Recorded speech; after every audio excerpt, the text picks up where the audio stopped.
bottom. Here comes Gisette. They make contact. They touch once, twice, 3 times. Oh, trouble! Oh, no, Rocky into the wall. Big crash front straightaway. Huge crash coming into the triangle. No, Rocky up and into the air. They're beating and banging. Burn on the bottom. Cosman up top. Cosman up pink. No! Breyer by 1/1000th of a second. Joseph, no! At the line, Third Horse pulls the win out at the stripe. Oh, he saves it!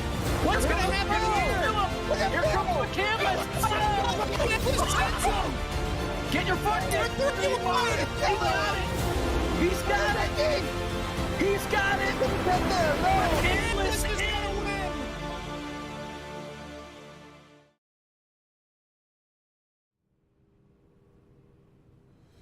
Welcome everyone to the sunny Daytona International Speedway. Here for the inaugural event to start off the season. First ever season of the SimCAR Penguin RC Simulation Grand Am Championship.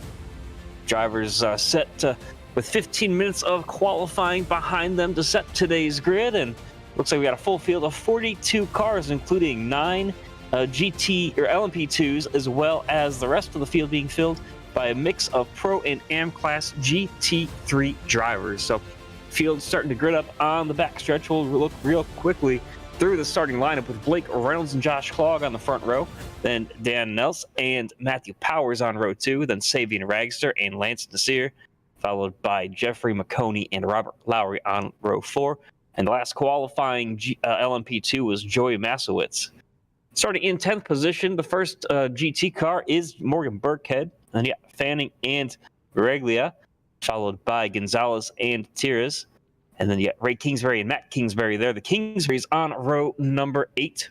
This field's starting to get rolling down the back. We'll let you scroll through and take a look at the starting lineup for tonight. And it's going to be a fun one here because we've got the same feature that these drivers previously used in the preceding series that led up to this. This is kind of a spin-off of the NASA Championship that they ran before, but the prototype drivers decided to run their own way, and here we are with this large field of GTs and prototypes. So working the way through turns 3 and 4, had one driver have to miss the start because of a connection issue. That's Morgan Burkhead, who's going to start from the pit lane. Fortunately, though, the sprint race is 20 minutes. Drivers do not have to make a pit stop here in the sprint, and what they can do, this is basically a 20-minute sprint. Points are paid out at half of the value of the feature race, and this 20-minute feature or sprint will set the lineup for the feature. So drivers really going to be jockeying for position. No inversion here in this series, but the green flag is out. Pace car pulls away. We are underway for the first ever race here in the Penguin RC SimCAR Challenge.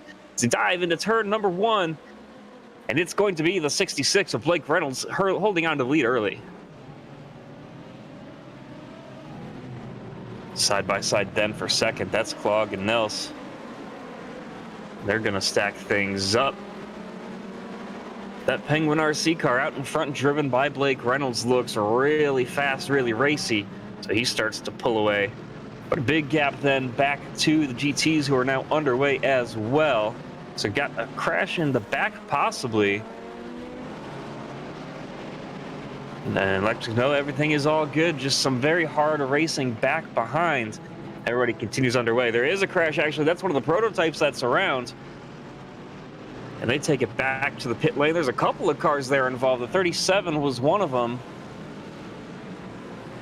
Everything's going off. There's a prototype upside down there. I think that was Josh Klog that gets nudged over. Yes, it was. So things really popping off here in the sprint race. Wow, it's an interesting start to the event. Blake Reynolds, though, is got a huge commanding lead now, over 4 seconds out in front of the second place driver of Jeffrey McConey. But only down to 6 prototypes left in the lead pack. Now it looks like actually Lance Sears on the apron as well. He has got some damage to that race car. So he's riding around on the apron, going to work his way down to pit lane. Matthew Powers, he's on a charge. He's in the midst of a large group of GTs, and he goes all the way down to the apron as they continue around. Now through the front stretch. This is one of the prototypes working their way down the pit lane. We continue just to watch these guys and gals take their way around.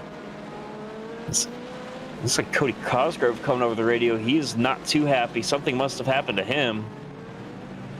And he's lost several spots there. He's just lost about 10 positions. He's parked in the grass, actually. He's off to the right here. Cody Cosgrove is. He got turned by somebody there going towards the International Horseshoe, but he is able to rejoin and continue underway. But unfortunate for Cody, he's got some work to do to try to make up ground here. Fortunately, he will have the full feature race to try to make things up.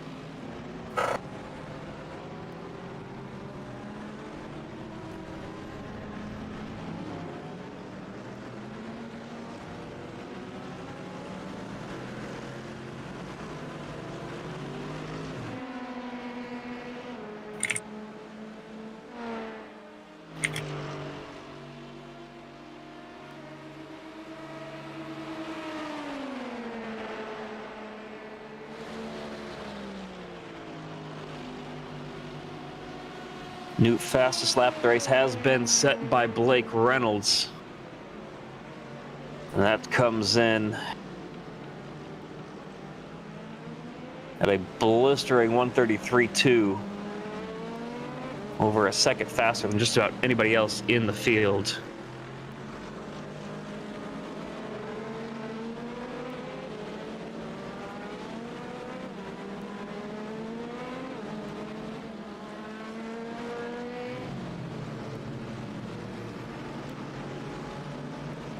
Here's the battle going on. This is a freight train of cars working their way down towards the horseshoes. It's a fantastic looking group of cars to start this season off, fighting very hard. To wait and see, there's one car around, multiple cars there involved. Things are getting pretty feisty early on here.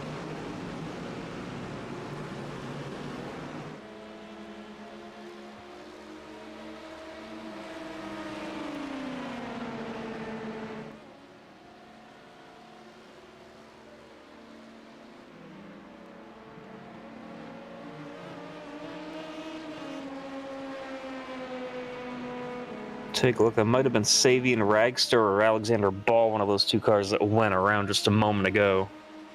I'm trying to see if we can't get a replay of that. Let's go back to the start and see what happened there in the prototype class, because there was, back in the GTs, this was just a calamity of trying to force it 3 wide, some contact there, and just nowhere for the rest of the field to go. You can make it to 2 wide through that corner. 3 is tricky, and as you saw there, it did not completely work out very well for them. And this is the collision between the prototypes that started things off, and getting joined now in the booth by Sean Butler. Sean, thanks for jumping in last minute on the commentary here, and yeah, that's a replay of the collision there at the start that turned a couple of cars upside down. Looks like 5, 6 cars have already gone 1 lap down, and several more fighting for real estate on the track. There's been numerous incidents so far. I mean, we saw a little bit earlier when everyone just kept going off in one of the horseshoes, but these guys not wasting any time trying to get physical with one another at the first race of the season. But out front, you see here Blake Reynolds and all these guys, they're just checking out from the field right now. But definitely no room being given with these guys so far to start this race, as we got more activity back here, as it looks like Marwan Mafta just let a whole bunch of drivers by going to the International Horseshoe. So finally some give and take being shown here at the start of this thing.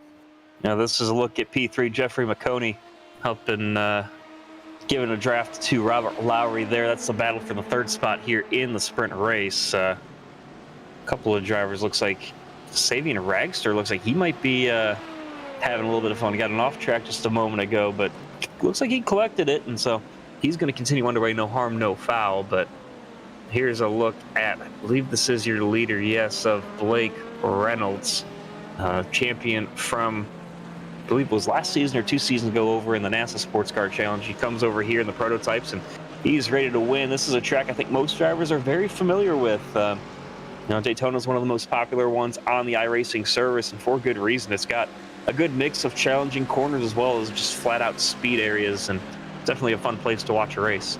Well, I was fortunate enough to be on Blake's 24 Hours at Daytona team this year, and needless to say, he was one of the ones who did most of the heavy lifting in that race, so he knows this place very well. But no surprise to see Blake running out front here as we got another battle heading into turn number 1. But I gotta say, the racing in the mid pack has been pretty solid as we see a huge group of cars coming through the S's right now. But this place does make for some good racing here. It's kind of draft locked. You got to tie. Oh, we got some trouble there in the first horseshoe. That's that's Michael Graglia that has gone around, so he's able to collect. I don't think he made any contact, so he should be all good there. And that's one of the fortunate things. Even though it's a very high-speed track in a lot of these corners, there's plenty of runoff, so it might be pretty rare for some of these guys to hit the wall. Got Bronson Stafford all over him now in that FRN Lamborghini as they make their way into the corner. Looks like Wrigley's got to get those tires kind of cooled down. He's still kind of sliding around everywhere, but so far so good for him as they make their way back into the NASCAR portion of the racetrack. And this is what we were talking about, for this racetrack. So draft dependent, especially at this instance, but then you have a really slow speed braking zone going into the chicane. So it's all a matter of how you time your moves to make passes here. And right now, I want to say we got most of the incidents out of the way, but you never know with these things. As we go into the chicane, Santiago Tiras and Brandon Lambert go by Kevin Fanning coming out of the chicane. So that is quite a move by those two. So move Tiras into 8th and Lambert into 9th. Yeah, Fanning, a very quick driver in these cars, and he continues to hold on to that 5th spot in the GT class. But there's interesting battles going on all throughout the field still. And I think that part of the reason that we saw so many incidents at the start of the race is just, there's a car in the wall back behind. Not sure who that is yet. Trying to get used to some of these newer liveries. But there's a car. That's Jack Painter in the 97 right there. He is very slow. He's not gotten off the wall yet. I think they might have ripped the right front off and he just can't get it down off the wall. He needs to just hold the brakes and take the toe. He does that.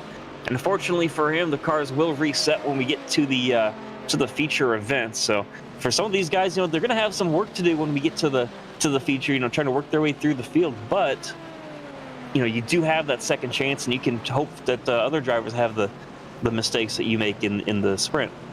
Marcus Siasco is disconnected from the race, so that is one of our first retirees through here. Another guy I'm surprised to kind of see that's very far down, Lance Nasir in the 007. He's one of the better road racers, on the service, and he got mired in trouble early, so he's back there in the field. But like you said, it's just a sprint race, so we got plenty of time before the big event there. But right now, as you can see, Blake Reynolds starting to check out even further from Jeff McConey. He's got about a 9.5 second lead right now. Yeah, that's surprising. I think that part of the advantage that Blake has is all those instances at the beginning were able to just give him enough of a break away from the field that nobody else had drafting help to stay with them. So the rest of these guys have kind of split out as well. Still a battle, though, for seconds in the prototype class between McConey and Malsowitz, and they are right there, about 0.2 of a second between the two of them. And it's so much fun watching these guys drive through the high banking. I was fortunate enough to go to the Daytona 24 this past February or January. Yeah. January. Yeah. I was able to go down there this year, and man, that banking, it looks pretty steep on TV, but you don't get a real feel of it until either you're walking up the tri-oval and it's just like you're climbing a hill, or even if you go into the corners, you can kind of just stick your hand out and reach out like you're touching a wall, and the track is right there. So it looks steep, it feels steep, but man, once you get on it in person, it's an incredible sight to behold. Yeah, it's like you're looking up the side of a building when you go into the big corners there, as we see Michael Grigley getting by Nate Stewart. That is for 15th overall, 10th in class right now. So after a little spin by Grigley, he's starting to kind of pick his way back through the field. Now, next on his list is Ethan Kurtz in the 15 car. He's got about 2.5 seconds to make up on him. These drivers really just trying to get their feet under them right now. First race of the season. It's a long season, and we'll have, I think, all of the events will follow the same format with the 20-minute sprint and then the hour-long feature. But the big difference is going to be one endurance event I think it's going to be 2 hours, 40 minutes. And what that'll lead to is it's double points race, and these drivers will just have some fun out there overall. So we saw Nate Stewart get by Michael Griglia there, so move Stewart back into 10th overall, or 10th in class, I should say, 15th overall. And if you look at your timing score, of course, you've got all the black numbers. Those are your drivers in the prototype class. There was a car way off class. Was that Brian Son? It was. It is. Down in the grass in turns 3, NASCAR turns 3 and 4. And so you got the black numbers. Those are your prototypes. And down below, the red and the blue, those are the GT cars. The blue numbers are indicated as the pro classification drivers. That's based purely on iRating, with a select few that ended up being moved up based on merit. And then the red is the AM class. And the interesting there is that there's 2 separate championships, but the points are all handed out as one. So if you finish first overall, or if you finish first in the AM class, but you're 4th in the GTs overall, you still get the most points of any AM driver, but you only get the 4th place points for the class. So it really makes things interesting as you work your way down. You could be the second or third GT car, but you'll lose out on a ton of points with the way that the format is set up. And the good thing about this is there's racing and points battles going around all over the racetrack. So it's I feel bad for producer Zach Johnson, who can only keep up with so much here as these races are going along. But right now we're seeing drivers starting to make their way back into NASCAR 1 and 2. There we see Bronson Stafford in the FRN Lamborghini, Sarah Rabb right behind him. And that's actually going to be the battle for 11th in the GT class, 16th overall. So we got battles going on all throughout the racetrack here. And we'll be keeping tabs on all of them. But right now, this is one of the closer ones as we head down the backstretch into the chicane. And Sarah Rabb, we saw last season, she was a very fast driver, but unfortunately made a lot of mistakes as well. So kind of, she'd be fast. She'd be competing on pace with Blake at times when he was in the touring cars as well. And it ended up that some of her mistakes would just end up putting her into the wall or something like that. I know at Motegi last season, wound up having her wheel disconnect mid-race, sent her straight into the tire barrier, one of the tire barriers at Motegi, and unfortunately still ended up, I think, on the podium of that event as well. But just some unfortunate mistakes there as she continues to work her way, trying to get by that FRN machine of Bronson Stafford. Yeah, she is all over the back of Bronson Stafford. Even looked to the outside in turn 1, so that's not easy to do as Jeff McConey in the prototype makes his way through. Just says, excuse me really quick, I'll let you guys get back to battling in a second. Just let me get on by here, as he and Bronson Stafford almost got crossed up.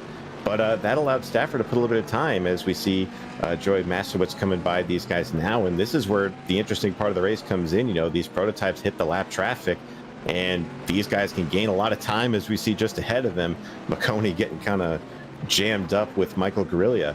But they can lose or gain a bunch of time depending on how they get through this lap traffic. So it's critical every move you make. Yeah, and one of the things that we just saw that is really going to come into play over the course of this season is those faster cars, the prototypes. You have to find a way to let them by safely, but you don't want to give up too much time. We just saw Sarah Rabb lose about 0.2 of a second or so to the car in front just by having the car on her inside in the corner. If you can let them by on the straightaway, you don't lose much. But if somebody tries to take a pass in the corners, you're going to lose out because you don't want to give them, or they're going to want to take that preferred inside line. Man, she just caught right back up to Stafford though through the chicane there. Made up a whole bunch of time. She's going to look to the outside again. Not quite as much in terms of side draft in these cars as we look from the cockpit of Sarah. Look at what she sees. But I think she's got enough momentum to make the move. She looks to the outside again, and she's going to have to send this one into turn number 1 if she wants to get this move done. We'll see how they go about it. But right now, Stafford's still holding on to the spot, and she's going to send it, go straight a little bit. Got the prototype right there in the mix. That's going to be Robert Lowry. He's in 4th overall, and that just cost her a little bit of time too. So no one really agreeing with each other right now in terms of traffic as she lets the prototype by. But I got a feeling she's going to make it up very quickly, as we saw a little bit ago. Yeah, that wider line she takes through the corner. You'll see a bunch of drivers do that, trying to set up a move. Because if you take that wider entry, you can kind of square off the exit and just get a huge launch off the corner, heading towards the International Horseshoe. And these drivers really know how to make these moves, make them stick. And this is one of the things I like about the multi-class racing. You know, right here you've got the battle between the Lamborghini and the Mercedes, but you've also got a Ferrari and a Porsche right behind them as well. So definitely getting all the cars involved. A great mix there in the GT class. And of course, all the LMP2s are going to be the Dallara P217. So all of those are the same, but you get a wide array of cars. And that's a car around, I think, is that Chris Wetz? That's Spencer Ray there in the 6 car. Got to see what happened to him there as he was coming back onto the track. Was there contact? I don't think so. We'll see the replay here. So watch the green and orange car. It's not a GoDaddy car. It's a Go Spenny car. He clips the grass a little bit, and that is enough to just upset the cars here, especially when you're in a braking zone. And that's exactly what happened to Spencer as he gets to watch the rest of the field go by. And there's another car spinning there, and there's more drama going into the chicane right now. And this is just now in the chicane. That's one of the prototypes around. A very aggressive move. I think that's Matthew Powers, yeah. So we'll take a look at the replay once again, see what happened. You see him here. He's going to get a huge run. He's going to have a lot of... Oh, this is back live, actually. Sorry. But, yeah, you see these guys are going to have so much more straight line speed than the touring cars, and it can catch you out sometimes. Now, you might not expect a car to be there depending on when they... This, I think, that's Savian Ragster there. He had an incident as well. So he's getting back up to speed, but you can kind of see the speed difference here. He, was at a complete standstill moments ago. Now he's just pulling away from the touring car behind him. Oh, Spencer Ray again. And that is, he's going to call it a night there. I don't know what happened to him. I'm surprised to see drivers decide to call it quits so early in the event. I mean, these guys really...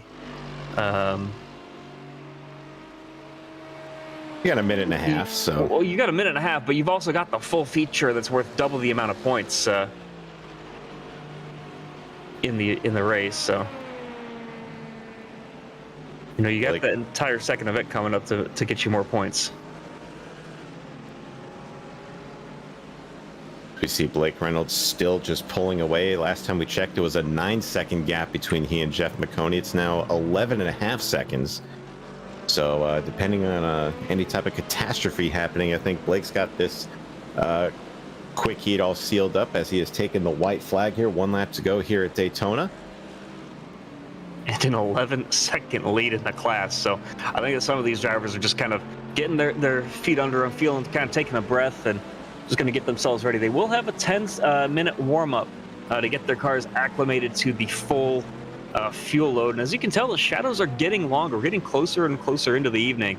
And what that's going to do is cool down the track temperature and really going to make for some interesting racing with a lot of grip there once we get to the feature. And that's only going to make these guys faster and hungrier to make a lot of more ambitious moves. And that means they're going to have more grip as well. So when it comes down to it, we can expect to probably see a lot more ambitious moves going into these corners as we're now joined by the one and only Kevin McAdams here. How are you, Kevin? How you guys doing? I saw you guys were having a little bit of fun, and I figured I can offer what little insight I have at the Daytona road course. But you just barged in unannounced? Yeah. Well, all right. Jack asked for a little bit of help. This couch it's only a 2-person love seat, so I got to tuck my elbows in here, and we'll make plenty of room for you. I'll sit on the arm of the couch. We'll sit on someone's lap. It's fine. Oh, that's fine. But I just want to say I am just frankly shocked that Blake Reynolds, of all people, is the leader. Can you believe it? He won the race. The sprint race, yeah. But this GT format is, I think it's going to be a lot of fun to watch because, as you guys have mentioned, there's going to be some amateur drivers that will be racing with some pro guys, and it'll make the points format really fun to see develop throughout the year. I think it'll be a lot of fun to see. You could finish first in your class, but finish 5th overall, and the guy that's second finishes all the way back in 12th or 13th. Could really involve a lot of shakeups in the points throughout the year. I mean, a classic example right here, we saw Ray Kingsbury cross the line first in the GT class. He finished 6th overall. And Josh Clogg in the 199 in the prototype class, he finished 6th in his class, but 7th overall. So A lot of mixing up you can do with these, especially. Yeah, so the Pro and the AM class, those are sharing the same points spread, but the GTs or the LMP2s are on their own. And what that's going to end up doing is, actually, did something happen here to Tim Brokaw? He's coming to the line now. I think he short fielded. He's getting a huge getting push. pushed. Is that allowed? I don't know if it's allowed, but we'll say it is for now. Getting a push from. No one saw anything. I don't know what's. I don't know what you're talking about. Yeah, no. I'm just looking the other way. It's okay. I see nothing. Now, something to think about, guys, is it's going to be really close for some of these cars. It's 50% fuel load for the GTs. It's supposed to be for one pit stop, but it's going to be a stretch. You're going to have to try to make it work, hit that fuel number to make it on one stop. You might see some guys trying to fuel save in the prototypes, and there's a look at your results, your top 10 with Blake Reynolds taking the the AM class, the Pro LMP2 win with Ray Kingsbury there in the AM category, and then of course you've got plenty of drivers back behind to get things set up. Jack Belton comes home in the 11th spot, but wins the AM class there as well, so he's going to take home some extra points for that one as well.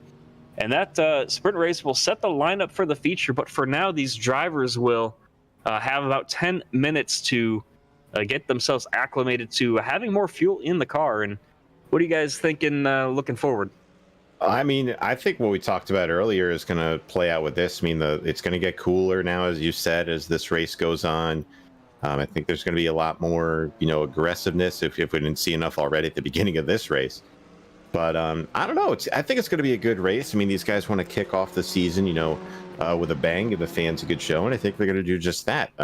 I wouldn't be surprised if Blake just ran away with it again, but who knows? We'll see if someone takes him out and just makes it interesting. Well, Chad, you mentioned the pit strategy. Something that, we see a lot in real life is that undercut move where, the tires are really cold for a lap or so, and if you short pit by a lap on somebody, you could get around them and gap them by a second or two.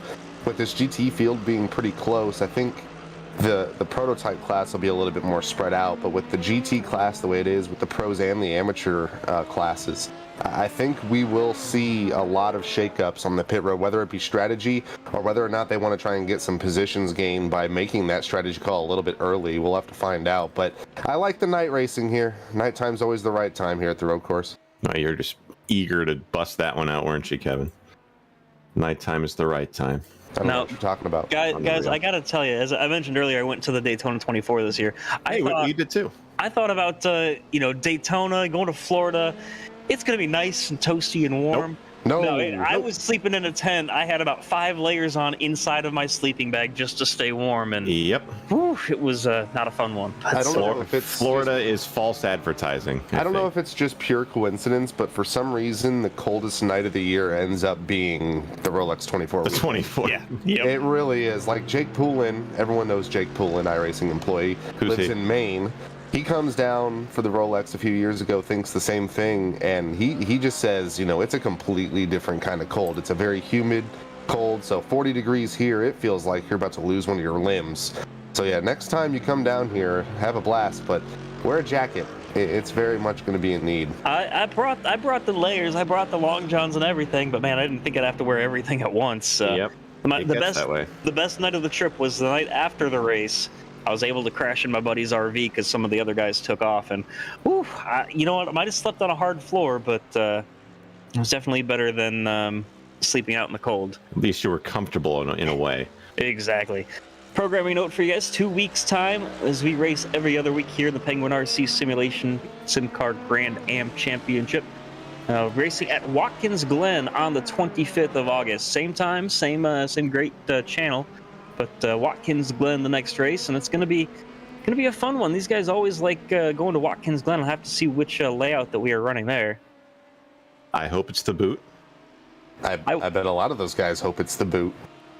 I don't know, man. You're so flat out with the NASCAR version of the track. it's definitely going to be a fun one, at least to watch no matter what. But 6 minutes left here in the warm-up. We'll throw it aside to a short break and be back for an hour of awesome action here in the Penguin RC SimCAR Championship.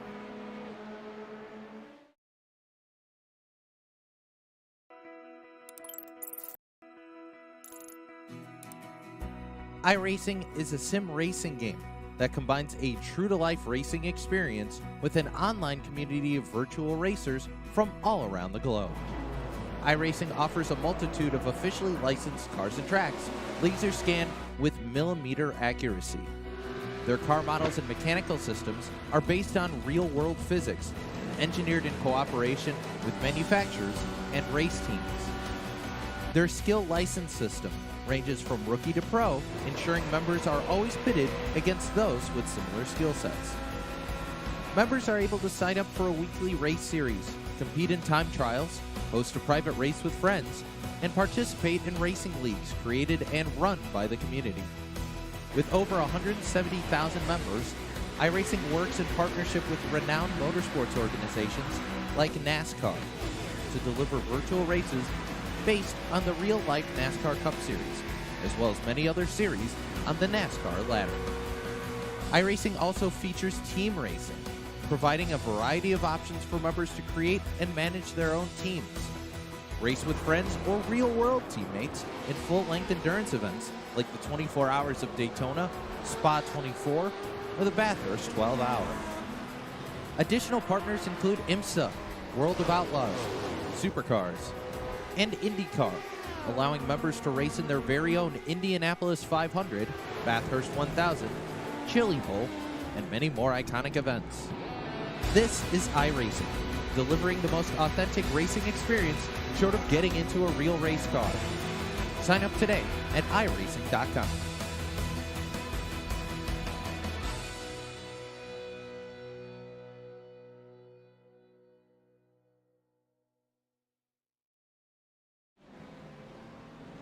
Back to Daytona International Speedway, and temperatures continuing to drop down to 72 ambient, 75-degree track temperature. And the winds out of the east at 11 miles an hour. There you see in the golden hour here in, I was going to say Detroit, in Daytona. Close enough. They're Some parts of Daytona look like Detroit. Yep. But overall, you know, we get the track temperature falling. And guys, what does that do to these race cars? You know, everything gets colder, the air gets a little thicker, but definitely going to change the handling of the cars. Gives them more grip. So everyone is going to be, you know, everyone knows if you're new to racing, you know, usually the hotter the track temperature, the more slick it's going to be. So there's going to be a lot more sliding around. But the cooler the track, these cars are just going to be zipping around here. We might not see as many, you know, self spins or spins, but Kevin, you know, as we know, cold tires, especially on a cold track, that could make it very difficult for the first few laps of this thing. And I think that's why not only the start, because everyone's going to be so close, is going to be probably the most crucial part of the night. But you know, you're on super cold tires. If you're not trying to warm them up under the pace laps, you're really not doing yourself a favor. And then pit stops, I mentioned it earlier, you know, if you get in and get out on your out lap and you gain a few seconds on your competition, that could mean, you know, battling for the championship or not.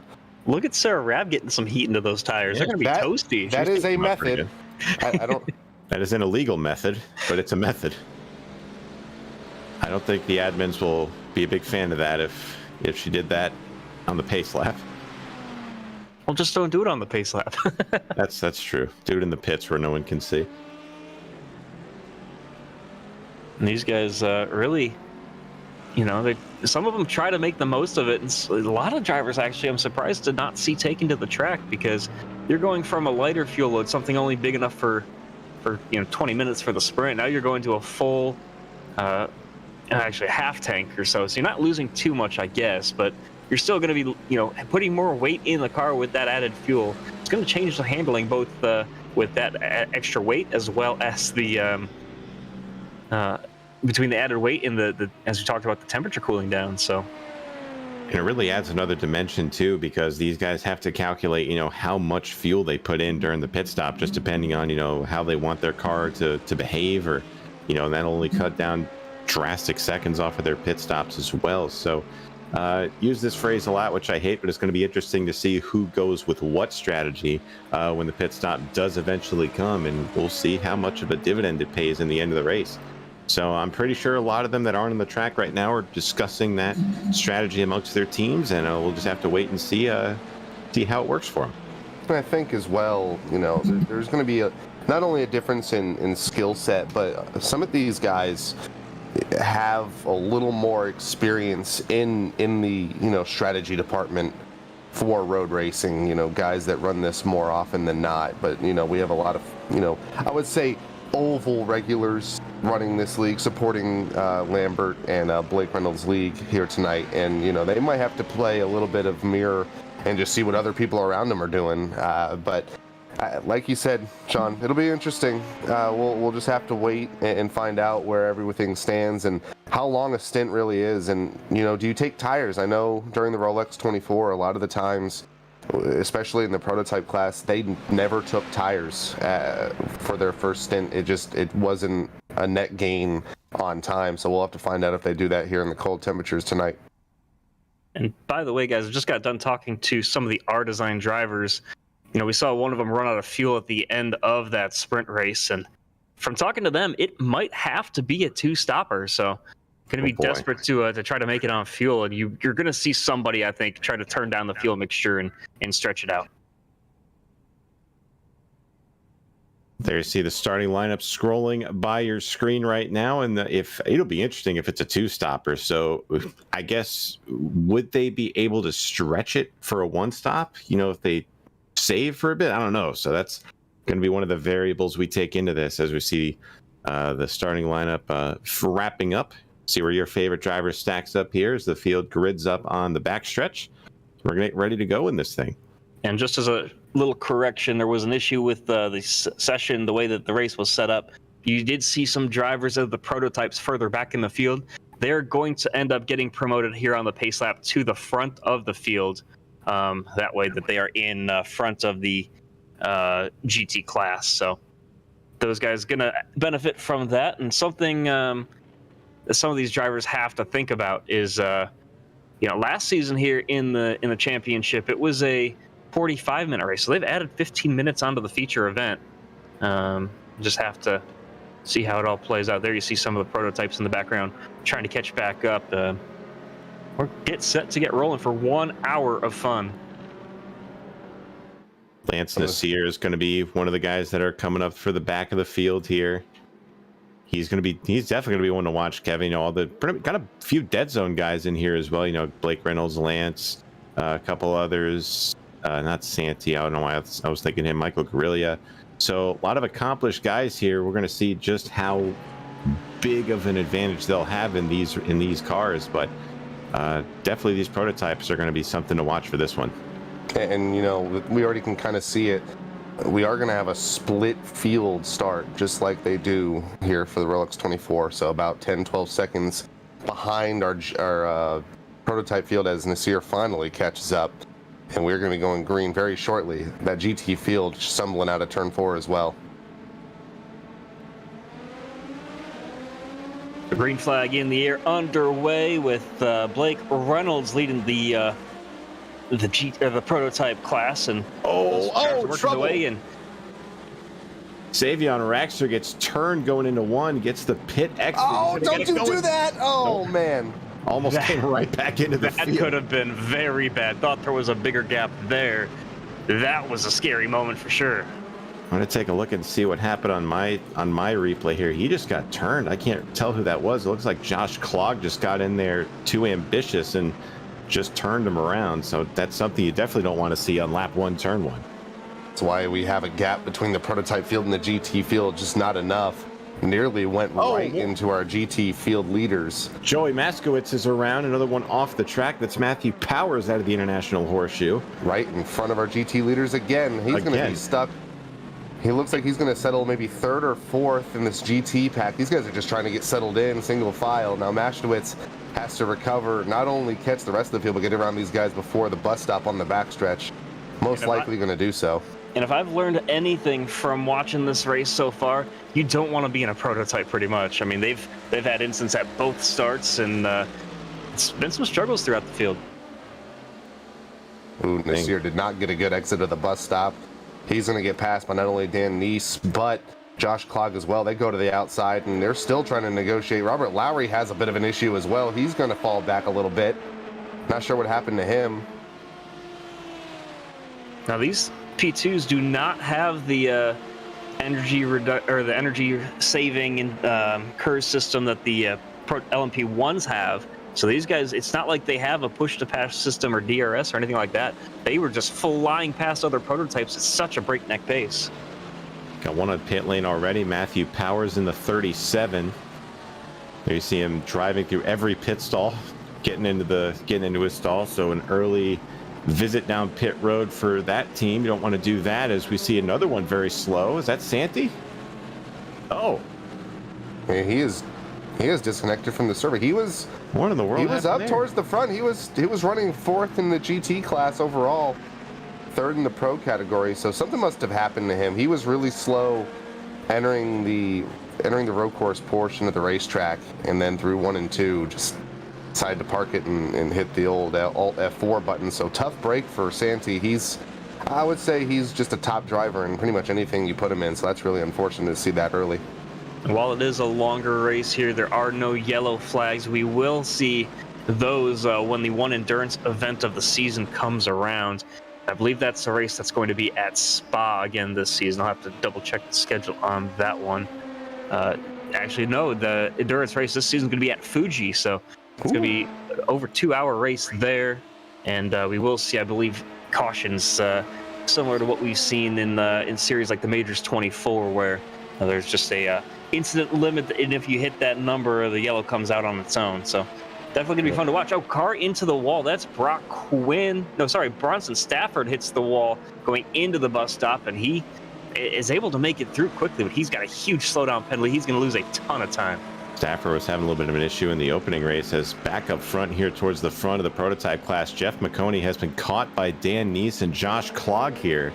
So that's going to be a 3-way battle for second as they make their way through the kink in the infield. I was just about to say, these guys were side by side battling for 3rd, and I'm not sure if McConey's just playing a little bit conservative in that 2nd spot, but they caught him really quickly. A lot of closing rate in these LMP2 class cars.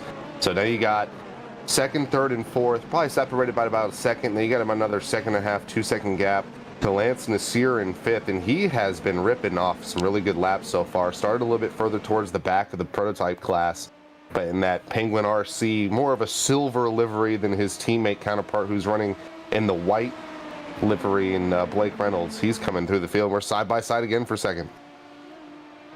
And we talked about Brian Son earlier, owner of Penguin RC. Oh, wow. McConey goes around.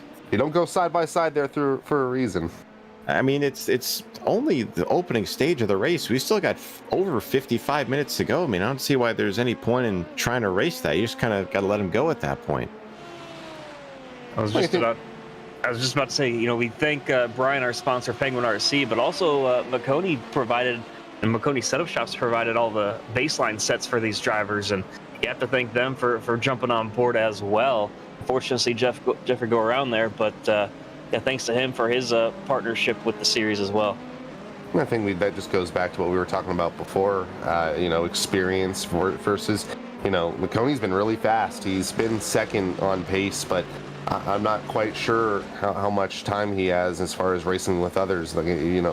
So it is a sprint race by all means compared to, a 24-hour race that we see here every January. But, he got caught pretty quickly, and, you can always live to fight another day if you, just stick behind them. And with the slingshot draft being a thing, you really almost can gain some time if you switch back and forth. But going back to this GT field, big battle here going into the International Horseshoe. This is for 2nd on back right now as Nate Stewart and Brandon Lambert get together. Michael Guerrilla getting to the outside of Lambert there. They're all behind Ray Kingsbury, who's about a 1.5 seconds ahead of these guys. But I mentioned earlier, Chad, that there might be more give and take at the start of this thing, but I was very wrong. There's more a car around there. That was not a smart move there. Unfortunately, several cars involved. I think one of them was Joe Branch. Yeah. was not a safe rejoin there. Yes, We've seen a couple. We've seen a couple of those already tonight. I think guys would just get so focused on keeping on.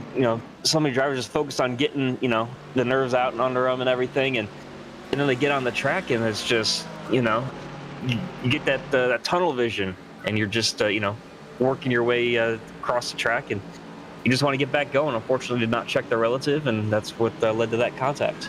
Kevin knows about tunnel vision in iRacing. It is it's a very real thing. Ask Kevin. Almost 3 wide there for a second. Ask Kevin to run Darlington. He starts shaking. Tunnel turn. I feel like there's a story coming. I want to hear this. No, my biggest advice if you ever get into sim racing is race in the light. Don't race in the dark. At least if you have vision issues like me, it really can put you in a bad spot. Now, are you talking about on the track or in your environment? Like your ambient lighting around you. Like have a lamp. Have your fan light on. It helps you focus long term. But I was just about to mention, as we have another potential pass here in the prototype class, they might have to recategorize Jack Belton. He is not only in second overall in the GT class, he is matching the pace of pro driver Ray Kingsbury, who is right now your GT overall leader.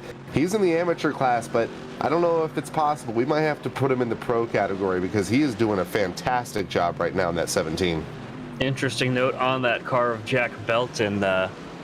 He is in the AM class. He is on a separate team from Ray Kingsbury, but they are both driving the Mercedes, but also they are on sister teams. They're all part of Last Lap Motorsports, as one of the FRN cars goes into the tires there exiting the infield section. But they are sister cars, so they are going to be sharing setups and probably talking strategy the whole way through as well. You see him running the green and yellow. He's running the Norwich City colors as he always does. So Jack running across the pond. You talk about racing in the dark. This dude's racing at like, I think it's 2 a.m. over there right now? It's a little later than that, I think. I think it's close to 4 over there. I think it's late. Better just ask Cosman. He's over there too. Yeah, Cosman's in this race. We get a Cosman update in the 84. There he is. Sitting comfortably in 24th overall, 16th in class, Vienna, Austria.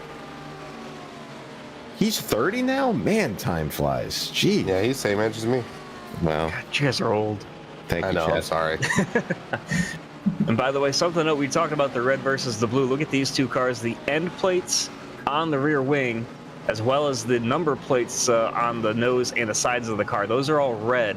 That indicates they are the AM class. If we can maybe switch over to Ray Kingsbury, one of the pro drivers, you can kind of see the difference with the blue number plates. And this is, look at the 04 of Stewart. The blue number plates, the blue banner on the windscreen, as well as the rear wing. So definitely an easy way to tell which class these drivers are in, even though they're all driving the same GT3s.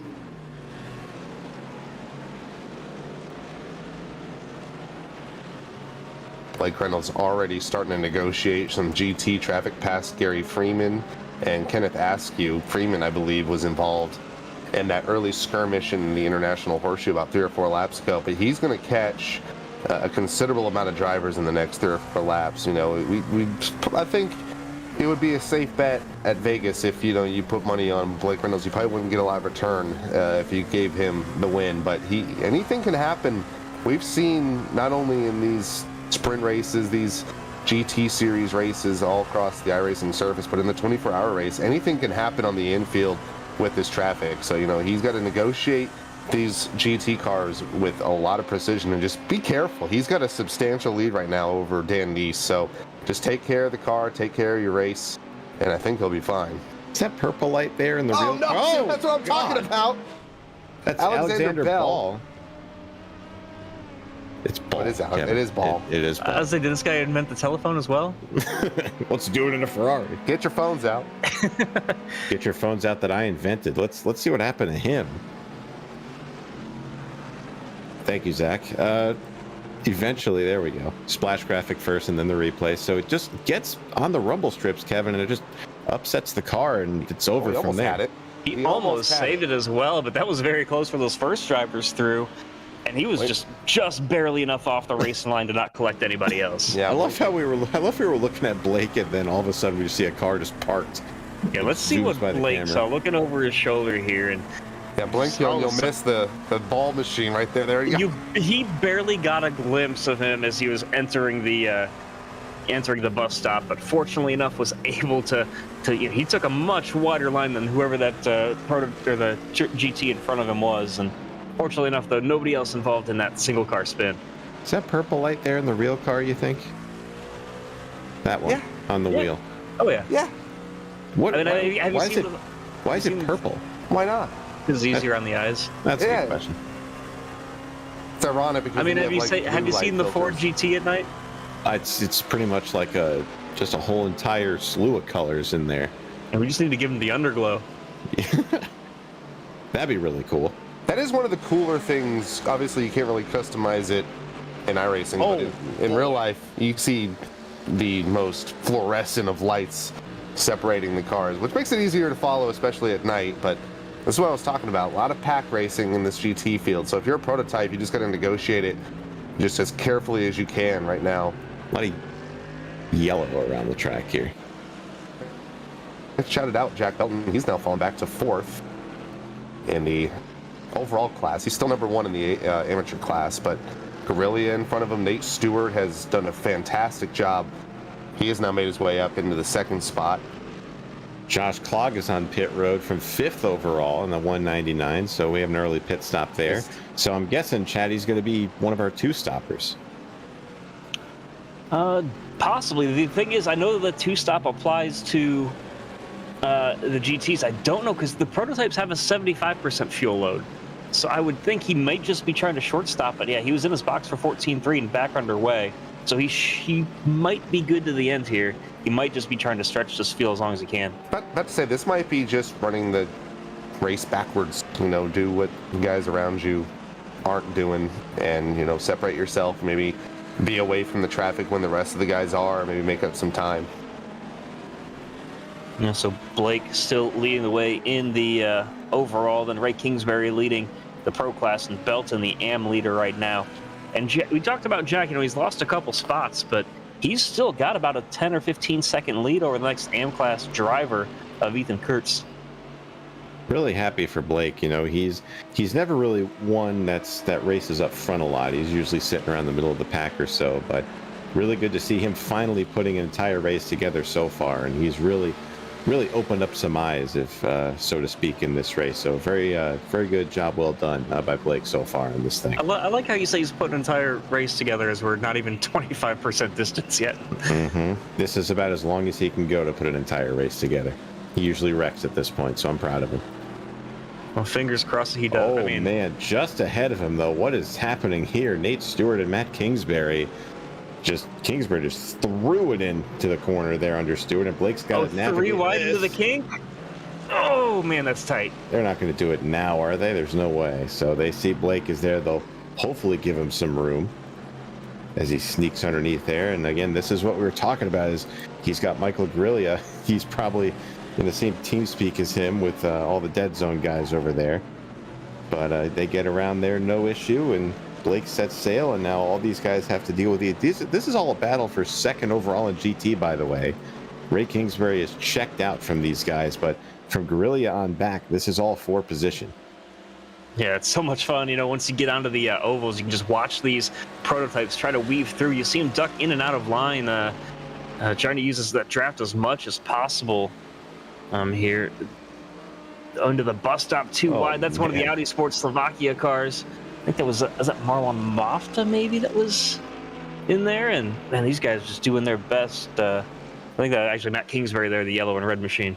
Lance Nasir weaving in between them and the prototype you saw there, and just a little further back there you see Matt Kingsbury. He's being pushed right now by Nate Stewart. Is that bump draft right there? Oh, and I thought that was going to be a mistake from Belton. He tucks right back into line with an aggressive swerve. So this could be all the strategies. Another prototype approaches these guys. That's Robert Lowry. He's sitting in 4th overall, and he's got to pick his spots when to get by these guys.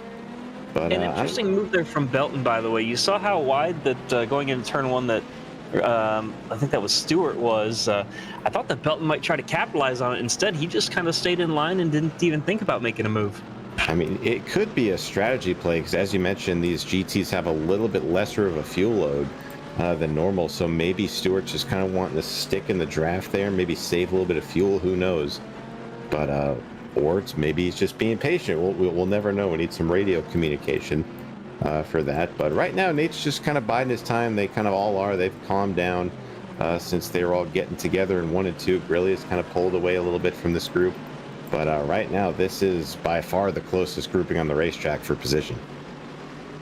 So Reynolds still leads 2 seconds now over Nice, and then Nasir in third in the 007. So those are your top three. Their top three in the pro category. GT3 is going to be Kingsbury, Greglia, and Kingsbury. And then in the AM class right now, Jack Belton, Ethan Kurtz, Jonathan Taylor, your 3 drivers there. And I wonder, is Jonathan Taylor in the 77? Is he the running back for the Colts?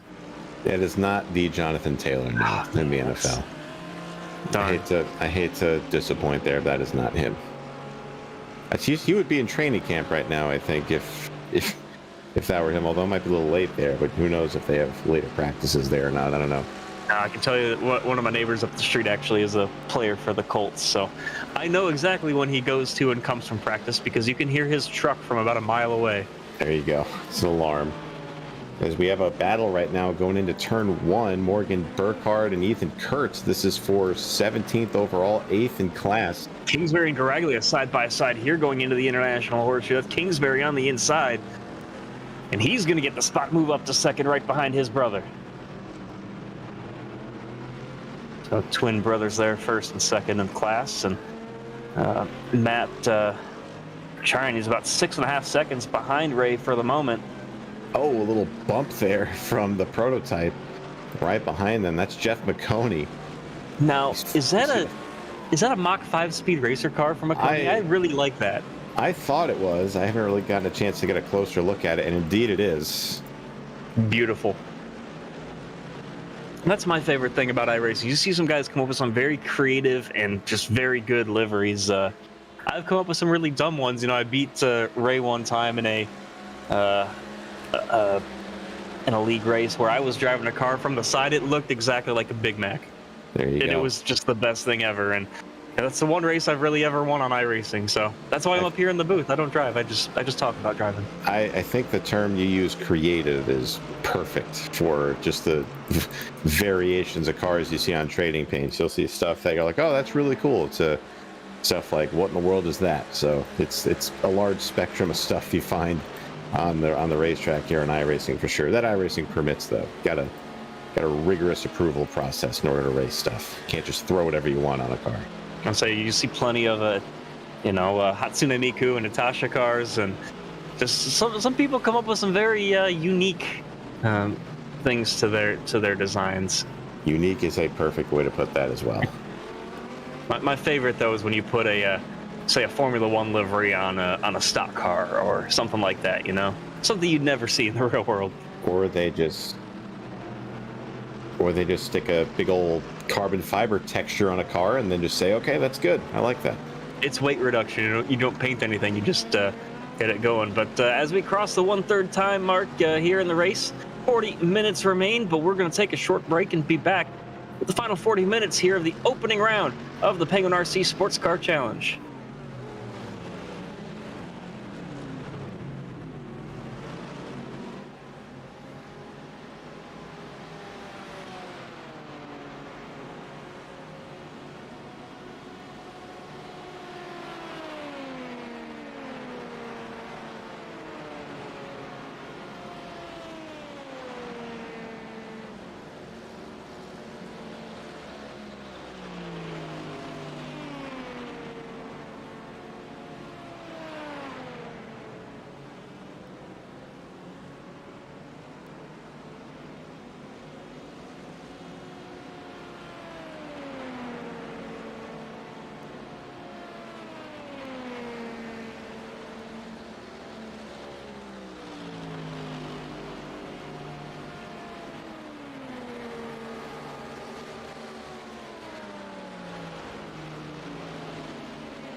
And back to Daytona as the lights start to do more and more of their work. And so far, crossing 20 minutes in, it's still the same leaders from when we went to break with Dan. Actually, no, we had a change.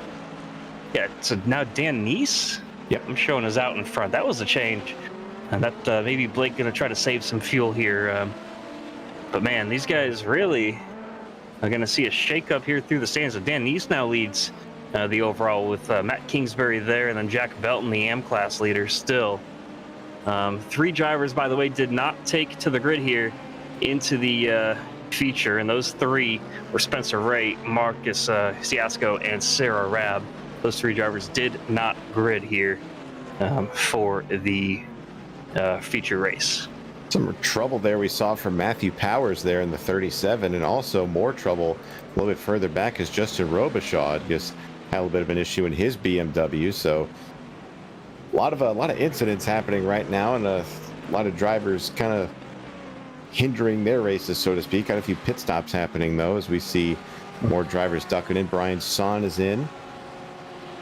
Marwin Mafta is in as well. So pit stops starting to happen a little bit early. Yeah, and you have to wonder if that's some of these guys trying to work it backwards. I think some of them have realized that it's going to be 2 stops. The R-Design guys, that includes Brokaw as one of those drivers. Yeah, because that team is Ball, Freeman, Fanning, and Brokaw. So those 4 drivers know, I think, that it's going to be a 2-stop race. They're just trying to figure out when they can pit and try to break the race down into thirds. I don't think anybody's going to take tires, though. These tires can pretty much last forever when it's cold out. And I even mentioned it earlier there, Chad. It's just, and in stock car racing, it makes a ton of sense because, you can change a set of tires in about 12 seconds and you can easily make that up on the track. But with these GT cars and these prototype cars, the pit stops can take well over a minute in some cases. So it really just becomes a matter of, risk versus reward. And like you said, the tires just don't degrade at the nighttime, getting more pit stops here for the GT class. But I think you're right. I think we'll see gas and go for maybe even 2 stops here for these guys. You just saw Fanning and Cosgrove dive down pit lane. Fanning is one of those drivers for our design that I mentioned. Cody Cosgrove is with Complex SimWorks and Last Lap Motorsports. So a huge stable of drivers for LLM with, I think they've got 3 teams that have been kind of split up between the field. They've got, I think, 7 drivers here tonight. Actually, make that like 14 because of the Penguin RC teams as well. I think we have our confirmation here on what Blake Reynolds' strategy is. We saw him get right to the back bumper at Dan Neese on the backstretch going into the chicane last time by, and he did not move an inch to try to pass Dan. So I think we're seeing the fuel strategy come into effect here for Blake, and he's just going to sit behind Dan for a while and save a little bit more fuel, maybe have to fill it up less or go longer on this tank. But Blake definitely knows what his strategy is now. Yeah, and I think if you're Blake, you know that you have the pace to get around him and pull away. We saw him do that in the opening sprint race. So I think that he's just kind of realizing, if I'm even just right behind him when we go into the pits, I can make it up on track. Leave it to Blake to not only be probably the fastest car on track, but have a heads-up strategy. I don't see anyone else really trying to save. Nasir is behind him. He's running a pretty similar lap times to our leader. So, and he's by himself. He has no drafting help. So if Blake can pull this off, if he can stay out until the 30-minute mark and really make this on one more stop, then not only is he going to be well ahead because he's not going to have to make another stop, he's got the pace to do it. So more GT cars coming on the pits. A lot of guys coming in. 4 or 5 cars. Yeah. Prototype in, that's Savion Raxter who's in, Ray Kingsbury, Matt Kingsbury, pretty much everybody at the front of the GT class is in. Jack Belton, Michael Guerrilla, Chris Wetz, Jack Painter, Ethan Kurtz all making their way down pit road. Oh, trouble. That's the 7 of Lowry. He was currently 4th overall. And here comes what was our lead group. You have Dan Neese, Blake Reynolds. And, even if Reynolds can't make it, Reynolds definitely cannot make it on one more stop from here. Right? There's no way. Maybe. I'm not entirely sure. I don't know what the fuel number is. We'll have to just think, have your fingers crossed, and some of these guys going to have to be saving fuel to the end. I would need to keep an eye on here as you got him on your screen right now. This is Nate Stewart, the GT leader, running 10th overall. He didn't pit with all the guys that pit last time by that were running up front in the GT class. So I would assume he would be making his way in this time by. So we're going to see how that's going to play out, as pretty much all the guys behind him are going to be drafting with each other, and Nate's all by himself. Yeah, this is such a draft happy track. You really want somebody to work with, just like you would see over on the NASCAR side of things. You want somebody to draft with, somebody to work with, and whether that's for saving fuel or getting some extra speed down the straightaways. If you're on your own out here, you're full throttle so much of their lap, and yep, here comes Nate Stewart down the pit lane. Another thing, a lot of the guys that were running up front were not in a BMW. You know, you had the Mercedes in Belton. One of the Kingsburys is also in a Mercedes as well. And then I believe it was Ray. No, it was Matt. Matt was in an Audi. So maybe the BMW a little bit better fuel economy compared to his counterparts. We'll have to wait and find out if that extra lap, it could be the key to victory. He was running very similar lap times to the rest of the field in front of him. So just could be the difference. Ray's coming off a NASCAR 4 now. He's in the tri-oval now, so he is definitely going to pass Nate. So there goes Ray for the lead. Nate's still coming out of the pits, so he may be able to sneak in, you know, a second or third right now, as he's going to get passed by Guerrilla and Kingsbury. So Nate losing a little bit of time there on what we call the in-lap in racing terms for when you pit. So Nate's still in the top 5 in class, but he's got a significant amount of ground to make up. Yeah, top 5 right now: Mercedes, Audi, BMW, and then another Mercedes. So Mercedes is a really preferred car, it seems like, here in the series. You got, was it 1, 2, 6, 7 of the top 10, I think, are Mercedes right now? Looking at the prototype field, we talked about it, what, about 15 minutes into the feature. Josh Klog is now cycled out as your race leader after pitting at the 15-minute mark. So, you know, if these guys can go all the way, then he's definitely not on the right strategy. But if they have to come in and take a splash, oh boy, it could be really interesting here going to the end. Those tires look not happy, though, on the 199. As you saw him just get very loose coming out of the horseshoe there, and Blake and Dan are behind him. They're going to be breathing down his neck in a little bit here. They're going to be drafting with each other. Last time by for Klog was a 135, and Blake has been running in the 134s, 133s consistently. So that's going to be something we have to watch out for, especially in this battle. Trouble in the amateur class. That was Gary Freeman again. He has had a rough event. He's currently 35th overall, which puts him, I think, 25th or 26th overall in the GT category. But back to the front, Nice and Reynolds. Reynolds back in front of Nice, which is what we anticipated after the cycle. He's just been the class field as far as pace all night long. Nice, though, in that slipstream, which could prove to be a benefit for him, not only if, you know, maybe the you know, title switch, maybe Nice starts to realize maybe I got to save a little bit here, and he's going to sit right behind that number 66 of Reynolds. A nice lap last time by for Josh Klog. He actually ran a 134.5, which is, you know, been respectable. Blake Reynolds last time by was a 136.3.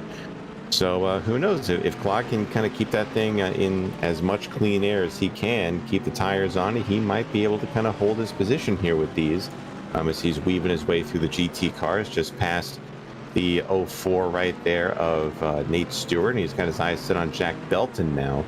And he's got some clear racetracks, so we'll see if he can put a little bit of gap here on these guys while Reynolds and Nice make their way through the traffic. Yeah, I've seen Klog over the last couple of years lay down a bunch of pace in the GT3s, and now that he's moved up to the LMP2s, he's just having some fun out there. 2.5 seconds to lead and trying to build it as other guys, as you mentioned, work their way through traffic. He just powering, some of these guys having to power their way around the outside, taking the long way through NASCAR turns 1 and 2. Just under 30 minutes left here, 28 minutes on the dot now for these guys. So that's still a long way to go, Kevin. I mean, the strategy here, we've seen what these guys are going to do strategy-wise, but now it's all down to the drivers here to see how they can do it on the track. Yeah, and, you know, we talked about pits. You know, a lot of these guys in the GT class were pretty close to each other. We see Nate Stewart. He's got the number 75 of Michael Gonzalez, who has slowly made his way back into this GT pack for the lead. He's currently 6th overall in that class, but even despite that, still a lot of good racing with how spread out we are all throughout this track. Here comes that Lance Nasir silver machine. He's still trying to make his way towards the front of this prototype class. He's only 10 seconds behind the rest of our leaders, and we've seen Sean, just even if you're that far back, we've seen just how quickly you can make up ground here at Daytona just because of the traffic alone. Nasir goes by his teammate in the GT class, Michael Gonzalez, as you mentioned there. So Nasir, as we were talking about earlier, he is a very good road racer as well, has a lot of seat time in this car particularly. He races on Casey Kerwin's team in the Daytona 24 pretty much every year. So he is no stranger to the top level endurance races at this track in this car. So didn't really get off to the start he wanted, but he's still sitting pretty in the top 5 right now, looking to slowly make his way into that podium position for his class.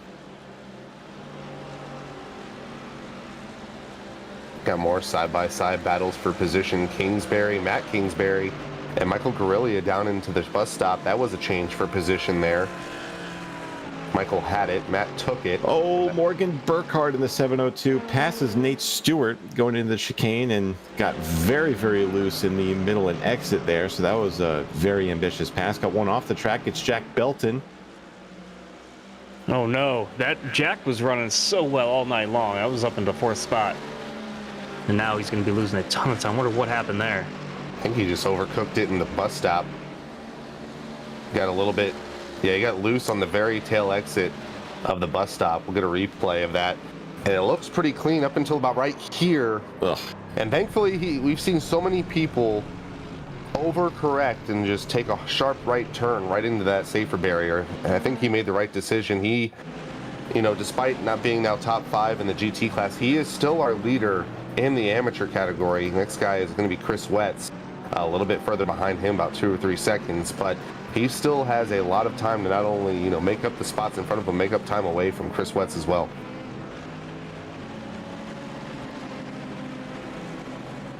Gotta say, guys, Josh Klog is maintaining his lead right now over Blake Reynolds and Dan Neese. It's currently sitting at 2.8 seconds right now on the racetrack. So Josh putting down some very nice lap times. He's out of the leaders at the front. He's the only one in the 133 second bracket right now. So Blake and Dan maybe have a little bit of work to do to catch up to that 199. Yeah, I've been keeping an eye on that interval there for Josh, and it was 2.5 seconds about a lap and a half ago. It's now up to 3, now 3.2. So that lead continuing to grow. And not only does Reynolds have to think about catching up to Klog, he's got to think about holding off Neese because they're right there nose to tail. Makes you wonder.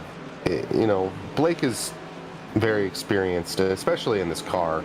It makes you wonder, we saw him pit with around 32 minutes to go, and it really could just be a gamble when that final lap comes. He might be just saving just enough because we've seen he has the pace to run a 132 in the daytime.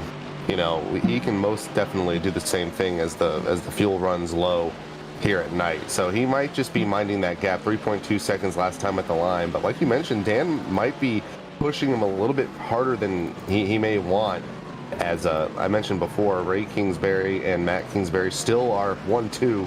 So the Kingsbury's showing the field that they belong in the GT class and they belong in the pro class as well. Jack Belton power move around the inside there, going through the S's into the International Horseshoes. Got to take the long way around. Can he get the spot from Kevin Fanning? It looks like he does. So he continues on his way, trying to work his way back up into the top 5. Currently sitting down in the 8th position there in the GT class.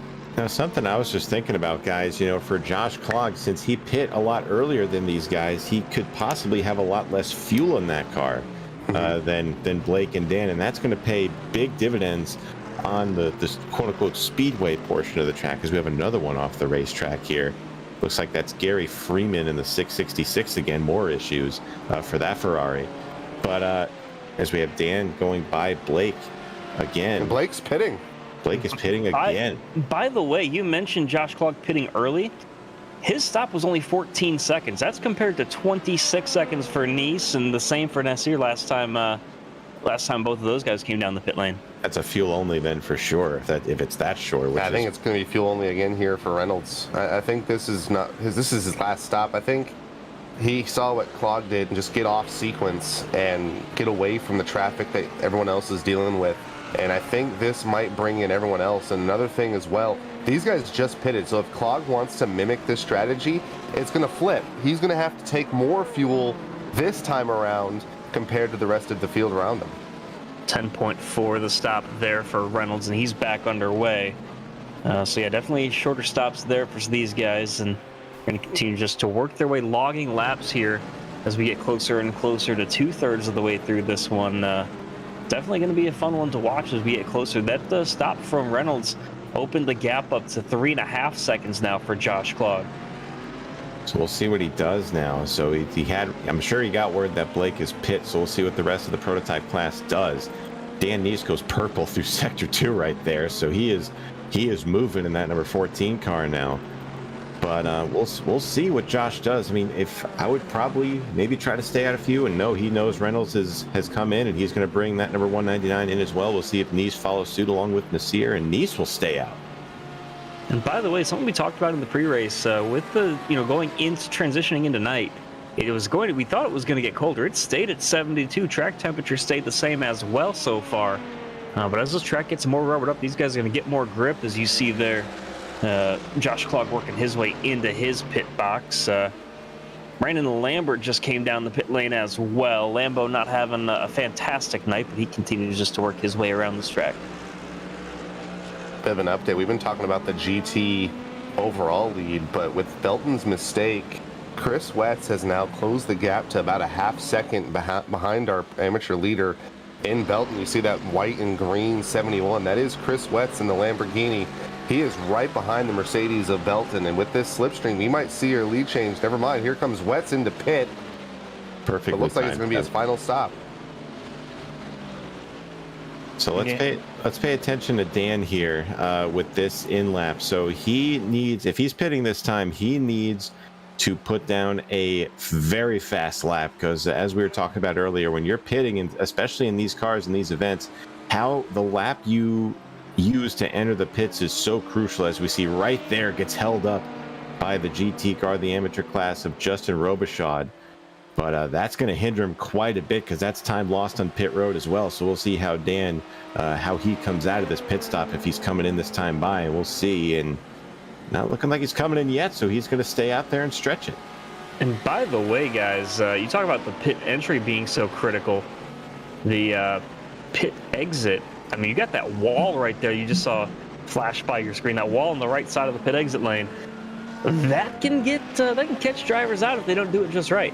I've sped coming out of the pit so many times since they updated it with where the cones are now, where you have to maintain pit speed. So it's definitely something to get used to. But you're right, this pit exit is so long. It's very treacherous, and that sharp left-hander when you're coming out of the pits there going into turn 1 is so tricky. When we go by it again, it just sneaks up on you so quick, and you want to carry as much speed into that little tiny corner as you can. But if you don't, you are going to smash into that wall and potentially ruin your race. Yeah, you talked about that move in the pit cone. It used to be right at the entrance, or right at the exit of what would be the NASCAR pit lane. They moved it down about halfway down in the real world. iRacing followed suit. That was something, I think it was Michelin that did that with their tire pressure monitoring sensors. So that's the reason for that change. It carried over into iRacing, and definitely has made for some interesting moments here on the pit lane. But with that, we got just under 20 minutes remaining here for the opening round of the Penguin RC Grand Am Challenge. And these guys have been making the most of it. But with that, we're going to take a short break and be back for the final 20 minutes here from Daytona.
Dan Neese continues to lead the overall here, but Blake Reynolds might have it on strategy. We just have to wait and see how things play out. He's got to charge through the field now.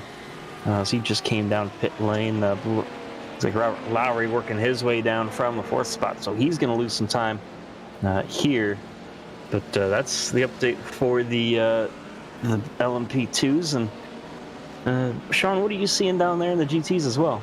The GTs are pretty much the same as they've been. Ray Kingsbury has the field in the palm of his hands right now. Brother Matt just sitting comfortably back there. Michael Gonzalez and Michael Guerrilla working together in those two Mercedes, trying to catch up to these guys. But in 15 and a half minutes, they've got their work cut out for them.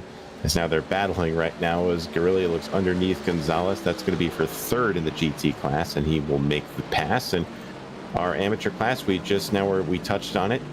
Jack Belton in the 17 is a very big lead over Jonathan Taylor in that class. We saw Chris Wetz was right there in the back bumper of Belton, but he had some issues, unfortunately. As we look back up front, Blake Reynolds has passed Jeff McConey. That's for 3rd overall. And Dan Neese has yet to make a pit stop. He's still out on the track, so the race is in his hands right now. There's definitely no way he can stretch this thing. We've seen stranger things before on iRacing, Chad, so who knows? But right now, Blake has to put some big qualifying laps down to catch up to Dan. How do you watch Stranger Things on iRacing? I usually find it on Netflix. I don't know. I mean, you can watch it. You can watch clips of it on YouTube as well and have it up on a second monitor or something. That's, I don't know. That's a way you can. You got to improvise in some instances. I think the benefit, by the way, you mentioned Jack Belton kind of having that advantage over Jonathan Taylor. The biggest thing for him is he's got now a car in between himself and Taylor. He's got the pro class car of Kevin Fanning kind of splitting the gap there. Going to make a little more work than for Taylor as more drivers continue to work their way down pit lane. Looks like Will Dunbar is down pit lane. It looks like Gary Freeman has gone off track, and yeah, he's going backwards now. He was further ahead, but he decided I didn't like how I got through this part of the track, so I'm going to go back there. I'm sure Zach will dial up a replay for this. Yeah, once we get a replay on this, he'll tell all the stories of this. So he comes out of turn 1. We'll see it here on the replay. So he comes out of turn 1 here.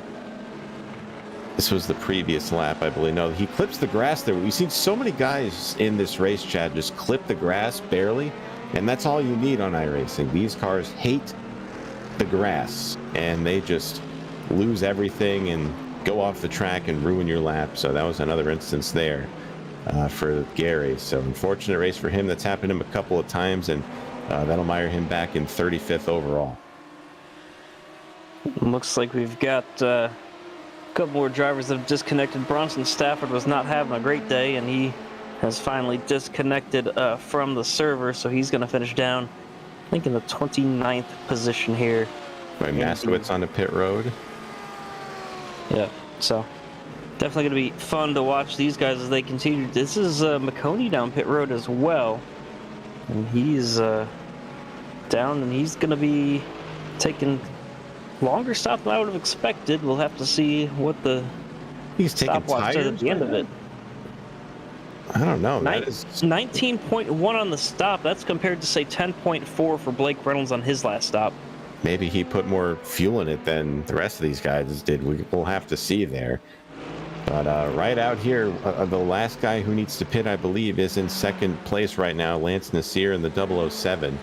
He is currently on lap number 13 of his run, as compared to the guy behind him, Blake Reynolds, who's on lap 6 of his stint right now. So this is going to get interesting, as we got a battle in the GT class, Stewart and Burkhardt, as Lance Nasir has just now hit pit road. So he is making his pit stop now, as we see Nate Stewart working his way by Burkhardt. That is for 5th in the GT class, 14th overall. And I thought he almost overcooked that there. He left some room on the track, but it looks like he was pushing very hard there in turn number 1. Oh, and we're going to see the move come back, and there's Burkhardt. You mentioned it. There it is, taking the inside, and there he goes. Stewart with a run though taps the back end of the 75 there. So against Burkhardt and Stewart, I meant to say the 75, the 702 Burkhardt, but these two are fighting really hard here. This is for a top 5. You want to get all the points you can get, but at the same time, they're racing very aggressively for 5th. Yeah, that's one of the closer battles there in the GT class, at least towards the front of it, between Stewart and Burkhardt. And otherwise, it looks like actually Gonzalez is right there behind Grilga, and that's the battle of the two Michaels there between the 18 and the 75. A couple dead zone guys working together right there. So they work together for each of their respective dead zone racing teams for the Coke Series, and supporting Blake here in this series, which is good to see. Now, Dan Neese, we need to figure out when he is pitting, unless he packed that thing full of fuel in his last stop to where he can make it. We're approaching 10 minutes to go here, and oh my goodness, the car right ahead of him again. Gary Freeman is off the track again in the 666 in turn 1, right in front of our overall leader. There you see a little bit of his headlight there in the background. And he's just going to sit there and wait to get him on track safely. But Dan Neese, I mean, Chad, he's crunching himself for more time because he still has to pit. And the longer he stays out there, the less time he has to potentially catch and pass Blake Reynolds. Yeah, you got to keep an eye on the interval. Do you think that he might try to fuel save? He's got a 27 second lead, so... I mean, it usually takes about 50 or so seconds for these cars to get in and out of the pits. So he is putting himself at a big disadvantage, if he decides to pit now, because Reynolds will easily pass him. But I don't know. I mean, to your point, we saw Reynolds kind of save earlier on in the race. Neese didn't really save all that much, so who knows? Maybe he thinks he can make it, and we'll see. But right now, the gap is Alexander 28 Ball, seconds. that's off the track there. Wow. A lot of cars going off the track right there. Yeah, that's an interesting spot to lose it. I've seen drivers, at least going into the international horseshoe a couple of times. Usually you run it wide there. But a lot of these mistakes that we've seen have just been solo drivers making mistakes. That's Brian Son there that's slow through that same section of the track. And Bell just got a little loose off the corner there. No grass hit or anything. Neese will come by again, so still no pit stop for the number 14 car. He's got to work his way through some GT traffic. Amateur class Brock Quinn and Brandon Lambert in the Mercedes. Both the Mercedes there, so he's going to make quick work of them. Next car up the road for him, though, is going to be Joey Masowitz, in 8th overall in this race. So he's got some speed to catch up, so he's got some clean track to work with for now, too, as opposed to Blake Reynolds, who's just now crossing the line now, and he's got a whole bunch of traffic to get through. So who knows? If this works out for Dan, this is a great strategy call, of course. So we'll see what happens here, but time is running out for him to make this pit stop. Yeah, I'm showing approximately 6.5 or 7 laps or so left for Neese if he wants to try to make it. He's going to have to do a lot of fuel save, and he's got 28 seconds as a buffer. We'll just kind of wait and see what happens there. Gary Freeman showing him slow on the track once again. It's just been a no good day for him there for Gary Freeman. A bit of a battle going back here in the GT class. Chris Wetz coming out of the pits ahead of Ryan Andrew. I'm sorry, behind Ryan Andrews. Got all these guys coming out of the pits right now. Cody Cosgrove in the 71 Mercedes coming out right there, and they're going to be side by side. This is for 11th overall in the GT class. Chris Wetz there currently sitting in 4th in the amateur class. So we'll check on the leaders ahead. Jack Belton is leading the amateur class right now. Jonathan Taylor currently sitting in 2nd, 7.5 seconds back. So unless Belton makes a mistake, it looks like he's got that win wrapped up. Well, remember, Chris Wetz pitted. Belton has not pitted yet for his second round of stops. And by the way, something to note about Cody Cosgrove, you see him running the pro plates. His I rating is sub 2,000, which typically would put drivers in the AM class. But based on his performance in the last season of the NASCAR Sports Car Challenge, they have promoted him to the pro category. So that's why you see the blue number plates for him. He is up there in the pro, and he's holding his own up there with some of these guys. Leaders are in for the GT class. Both Kingsbury brothers in. Ray is down and away. Matt also down and away. We'll have to see where they cycle out. Obviously, some of these guys who have not pitted yet, I think that'll put Michael Gonzalez in the lead for now. Belton also in. And we'll have to keep an eye on, because Wetz was about half a second behind Belton when he pitted.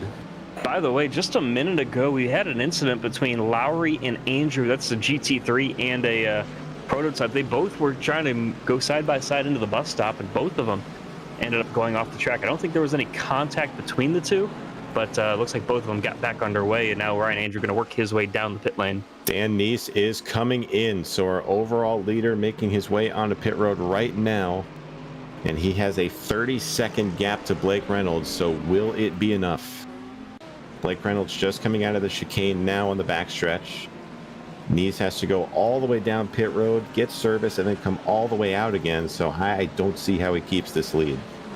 The only thing for him is he's not going to need to take as much fuel. He's now into his box. He's already gone. He's away.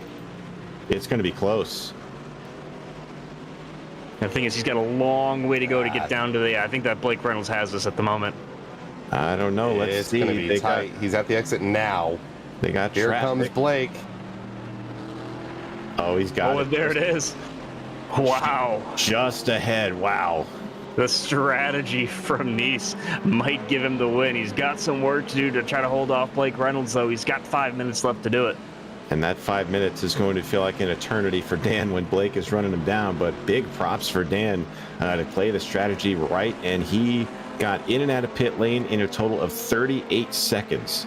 So that is some of the shortest we've seen all night in terms of pit service. But now he's got the GT car to work with. Brock Quinn is going to give all of them some room. So good job, Brock, to give the leaders some room. And now they can focus on racing. And Dan, with the lighter fuel load possibly in that car, is going to probably be able to pull away from Blake.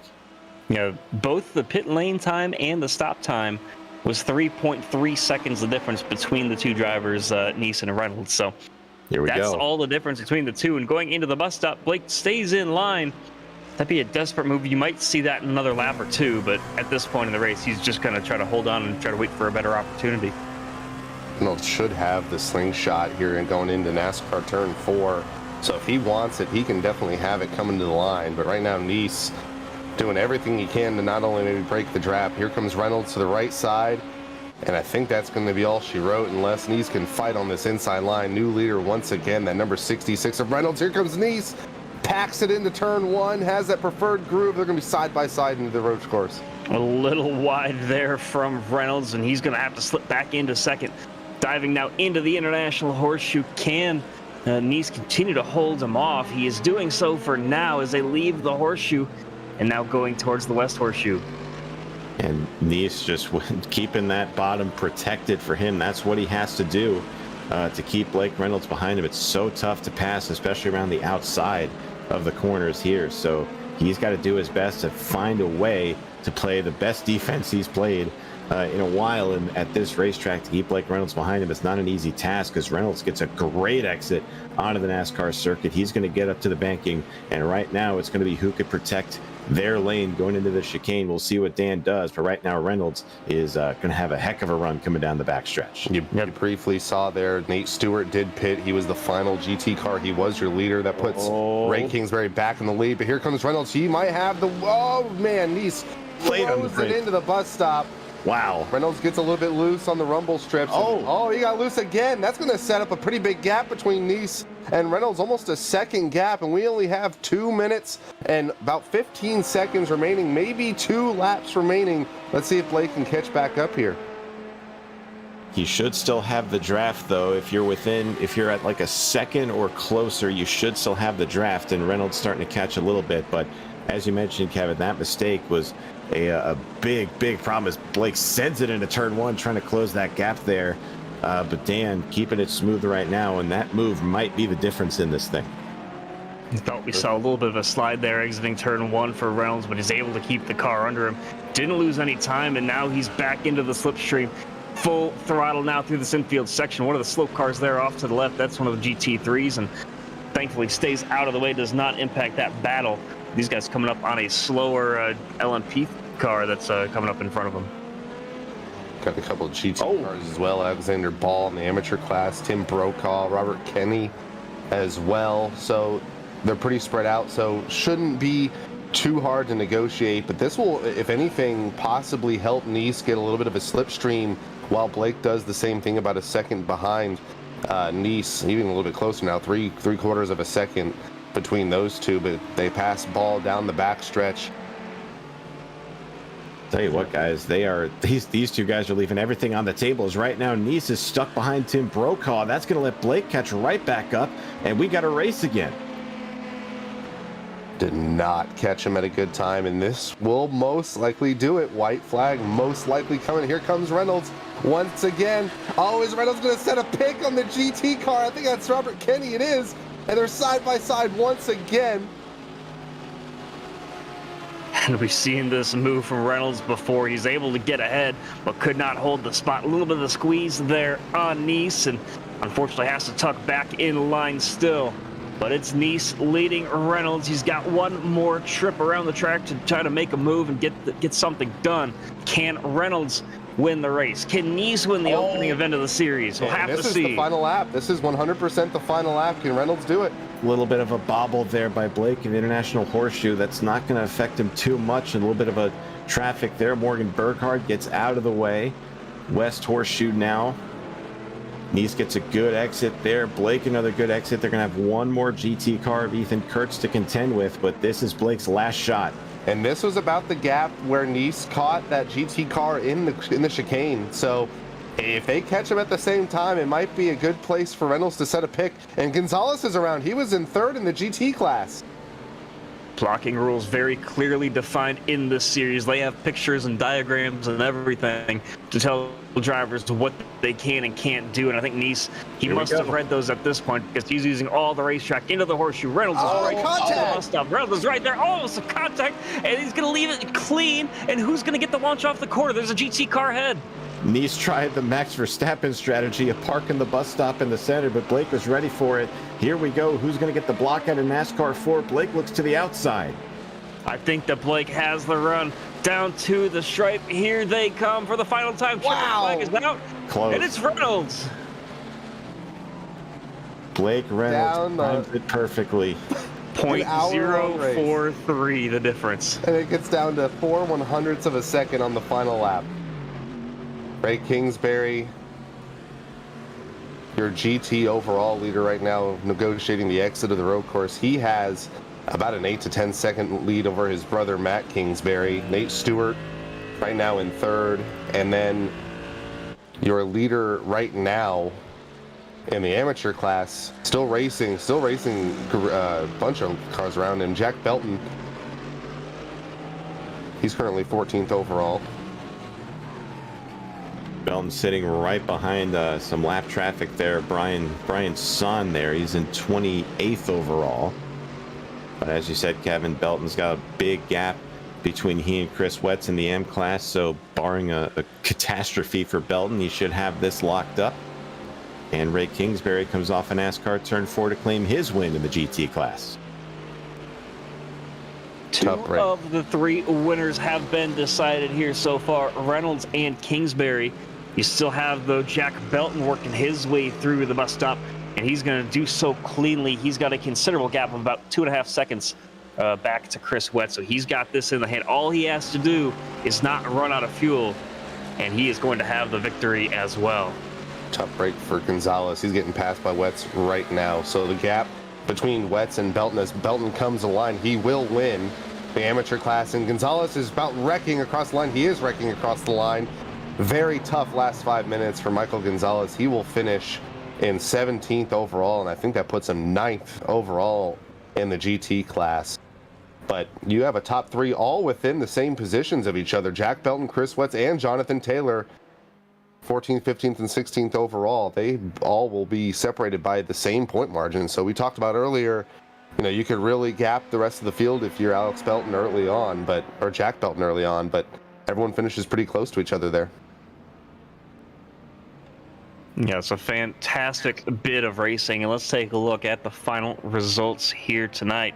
With Blake Reynolds, we saw that fantastic battle, and it was a great one at that. So he won by less than 1/10 of a second over Dan Nice, and then Lance Nasir takes home the final step of the podium there. Then Josh Klog gets the 4th spot, with Jeffrey McConey wrapping up the top 5 there in the pro class, followed by Lowry, Masowitz, Ragster, Powers, and then Ray Kingsbury comes home 10th overall, the winner of the pro category. As we head a little further down the results, Matt Kingsbury comes home 2nd in the pro category. Nate Stewart 3rd overall in that. Michael Guerrilla in 4th overall. There you see your winner, Jack Belton, in the AM class, finishing 2nd in that class, as well as Chris Wetz. 3rd, Jonathan Taylor. 8th in the pro class is Michael Gonzalez. 9th is Cody Cosgrove. 10th in that class is Kevin Fanning. And in 20th overall, 11th in class, Kevin, is Ethan Kurtz. 12th in class is at 702. We saw him up in towards the top 5. He will finish in 12th. Robert Kenny 13th overall in the GT class. Tim Brokaw, Brock Quinn, Cosman Yone Shu, who had a pretty quiet night, finishes pretty high up in the amateur class. Ryan Andrew, William Dunbar, Brian Sohn, Alexander Ball, Marwin Mofta, Dave Askew, Kenneth Askew, Brandon Lambert, who is also one of the hosts of this league, so we got to thank him for putting this on. Gary Freeman, Justin Robichaud, Jack Painter, Joe Branch, Bronson Stafford, who we saw have trouble early on, as well as Santi Tierez. He finishes 39th overall. He was the last car running on track. And then do not start, Sarah Rabb, Spencer Ray, and Marcus Ciasco did not start tonight's evening, Chad.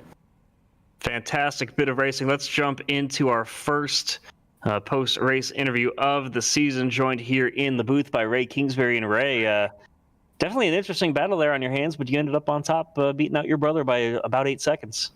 Yeah, I was a little worried. The Audi's got a little bit of a long-run advantage. I really liked the Audi last season, and I intended to run it again this season, but everybody on the team really wanted to try the Merc out. So I figured rather than driving a different car than everybody else, I should probably use the same one. Unfortunately, or maybe fortunately for Matt, that also meant he got all my Audi setups. So as you can see, they've served them pretty well. But the car was just phenomenal. We we used the Maconi setup shop base and just everything we had learned with the GT3 cars prior, we applied it to that, fixed a bunch of things, and gained a little bit of time. And I think it was just flying. Could really do whatever I wanted, throw it over the curbs. Yeah, it was a lot of fun out there. Penguin RC car was just amazing. Watched you race for a couple of years now here in the GT3s, and was it any different here? You still have the sprint and feature, but was it any different with the prototypes out there for you? It was. I'm used to racing against prototypes. I do, the D24, I do Le Mans, so it wasn't terrible for me. And the ones we had out there, honestly, were very courteous, at least to me, maybe because I was the class leader. But you just gotta be predictable, and if you're gonna let them by, you gotta make it known what you're doing. I mean, I could see on the screen you guys are showing one of the times where I let Jeff by, and you just keep it really wide, and you're good to go. Yeah, and next time out we go to Watkins Glen. What do you think looking ahead? I like Watkins. The last time we raced there, Blake and I raced it in the Porsche and M-Tech, and we were very, very quick there. We won that race. And actually, I did do the Watkins Glen 6 hour in the Audi with Matt, and we were also very fast in that. So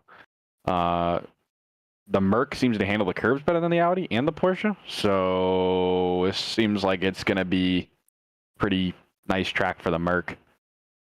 Yeah, congratulations on the class win and the overall win for the touring cars. Any sponsors you want to thank? Any shout-outs for you tonight? Yeah, Penguin RC Simulation is on board our machine. We drive for them. Brian's making some pretty cool stuff. I got a wheel in the works with him, and really excited to see what it comes out as. And I think a lot of people are probably going to want that rim when they see it. It's pretty sweet. He also, makes those pretty cool components for RC racing. I don't know too much about it, but I know Josh Klog tried out some of them, and he said it was really good stuff. So check him out, guys. Again, I used a Maconi setup for the base today, and it performed great. So obviously you guys got to check them out. And Spark Virtual Racing, DriveSPR.com has been on board with Last Stop Motorsports for the last, probably 3 or 4 years now, and they've always been behind us. So check them out. They do bespoke sim rigs. If you don't have a sim rig and you're looking to get into something turnkey, They could do motion, they could do everything. So check them out; they're really cool. And Chad, thank you as usual for your beautiful voice up here in the box. You had some help tonight from Sean and Kevin as well, but all of us did a fantastic job, especially those guys jumping in last minute. But yeah, congratulations on the win, and best of luck down the road. Thank you. That's Ray Kingsbury, driver of the Last Lap Motorsports Penguin RC number 25. Now, next up, it looks like Sean has caught up with the overall winner in Blake Reynolds.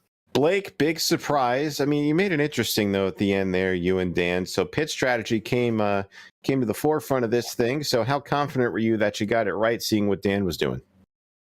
Well, I didn't initially. Sorry, I'm tired. I'm like soaking wet. I was working so hard.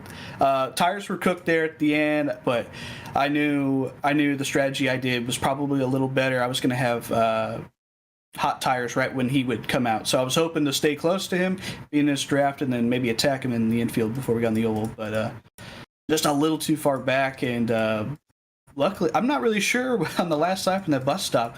I don't know if he was trying to toy with me or if I was toying with him or just something like that, but he backed it up and tried to get a good run, but I think we both screwed up, and somehow I dragged him to the line.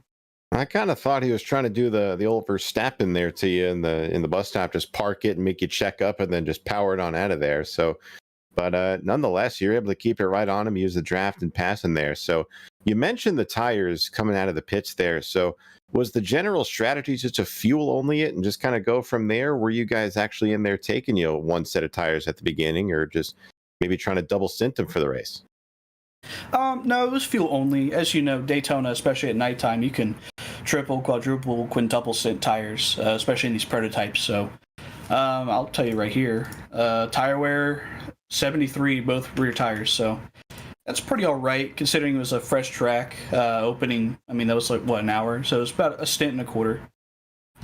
Yeah, I mean, just fuel only, but we had 75% tanks, so it was supposed to be a one stop, but I guess that's pretty cool. The little extra splash, you could kind of take it whenever. And I just decided right there at the midpoint, right when my tank ran out just enough to fill to the end, I pitted, got my fill, and just went out there.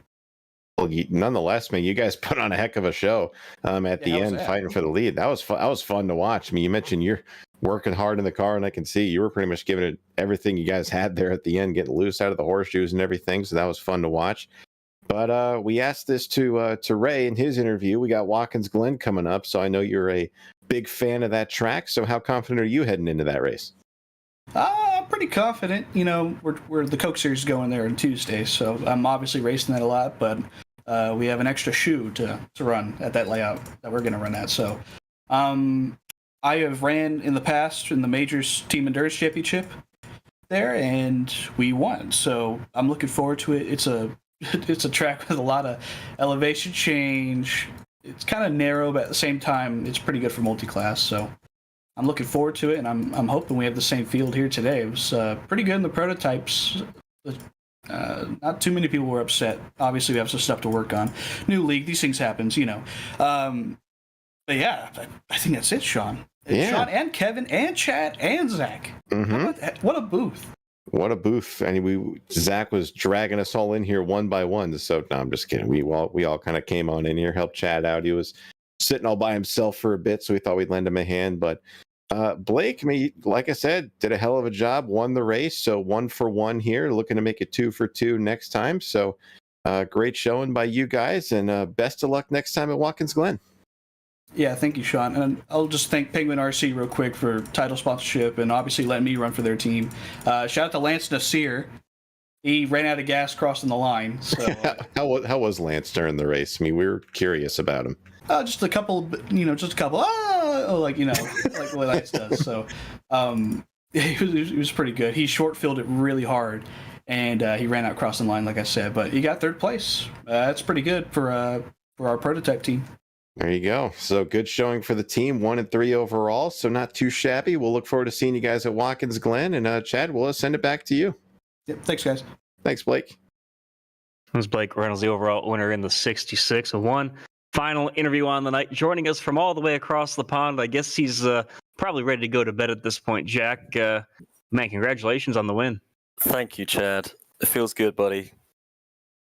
Say, you pretty exhausted after that one? I know it's, what, 2 or 3 in the morning over there now? It's 23 minutes past 3 currently here. But yeah, I am definitely ready to go to bed. But I couldn't not come and speak to you. Well, hey, thanks for joining us here in the booth. And man, new season here. I got the prototypes on track. Did that change anything for you as you were racing? Of course, it adds an extra element to things. But I've done a fair bit of multi-class racing in the past, so you have to just learn to take it as it comes, and you win some, you lose some with the prototypes. There's a couple of times I was a little bit unhappy with the LMP2 guys making moves on me, but then 2 corners down the road, they make a move on the guy in front of you and slow him down as well. So, just take the rough with the smooth. Yeah, it's a new season. We've still got some kinks to work out here, but as usually we're used to seeing guys have to take 1 pit stop. Did that second stop in the feature change anything up for you? We worked it out about 5 minutes before the green flag that it was going to be 2 stops.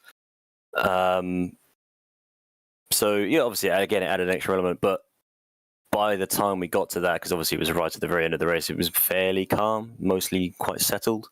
I actually managed to jump back ahead of Cody. I think he had an incident on his outlap, so I was quite happy to get back ahead of him because he was quick all night long. So always happy to beat my man Cody. Yeah, it's definitely fun to watch you out there and racing both your teammates and just people you've raced against for so long. See you still running the Norwich City car. Who else you got on board the car this season? Any shout-outs for you? Well, first of all, I'd like to give a big shout out to Brian Sohn, who obviously is the title sponsor of the league and an all-round great dude. Also helping me run in WGTC. So yeah, really massive shout out to him and obviously the boys on Complex Simworks LLM, Brandon and Cody and David as well. Sadly, David didn't quite manage to make the race tonight. He missed out by a couple of minutes. So looking forward to running with him next time. And yeah, and another small shout out to Ray as well for his awesome work on the setup behind the scenes. And of course to yourself for being just so lovely. I try my best just for you, big buddy. But Jack, congratulations on the M-Class win, and best of luck the rest of the way, man. Thanks. Take care, guys. Yeah, but let you get to sleep. That's Jack Belton, winner of the M-Class here in the opening event of the season. Brand new league, and definitely a brand new level of excitement with the prototypes on board. So thanks to all of our sponsors with Penguin RC Simulation as well as the Makoni Setup Shop. Check both of them out as well. Have to give some thanks to Kevin McAdams and Sean Butler joining me up here in the booth, and Zach Johnson as well doing a fantastic job with the graphics and the production. But we'll see you back here racing every other week here in the series. We'll see you in 2 weeks' time. Coming to you from Watkins Glen right here on FTF.GG. For everybody at the FTF and everybody else that helps put these shows on in the admin tent, whether that's Blake Reynolds, Ray Kingsbury, Brandon Lambert, and the rest of the admin staff. We'll see you guys in 2 weeks' time from the Glen.